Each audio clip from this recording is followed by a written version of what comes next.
اعوذ باللہ من الشیطان الرجیم بسم اللہ الرحمن الرحیم۔ آج اس ویڈیو میں شیاطین کے پریشان کرنے اور ڈرانے کے وقت کیا کرنا چاہیے وہ آپ کے ساتھ شیئر کیا جائے گا۔ رسول اکرم صلی اللہ علیہ وآلہ وسلم کا اس بارے میں کیا فرمان ہے وہ آپ کے ساتھ شیئر کیا جائے گا۔ سب سے پہلے تو میں آپ سے بتاتی چلوں کہ میں اپنی یوٹیوب فیملی کو اپنی خاص دعاؤں میں شامل رکھتی ہوں۔ اگر آپ بھی ان خاص دعاؤں کا حصہ بننا چاہتے ہیں تو میرے چینل کو سبسکرائب کر کے میری یوٹیوب فیملی کا حصہ بن جائیں۔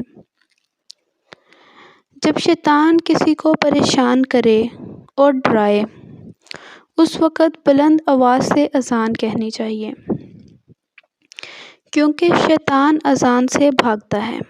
حضرت سہیل بن ابی صالح کہتے ہیں کہ میرے والد نے مجھے بنو حارثہ کے پاس بھیجا اور میرے ہمراہ ایک بچہ یا ساتھی تھا۔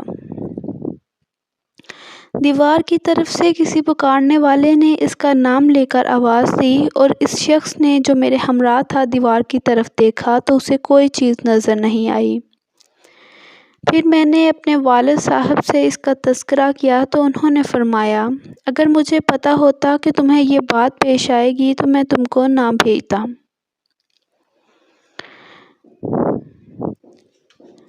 مسلم شریف جلد نمبر 1 صفحہ نمبر 168 میں ہے۔ اس کا ترجمہ آپ کے ساتھ شیئر کروں گی کہ جب تم کوئی آواز سنو تو بلند آواز سے اذان کہو، کیونکہ میں نے حضرت ابو ہریرہ رضی اللہ تعالیٰ عنہ کو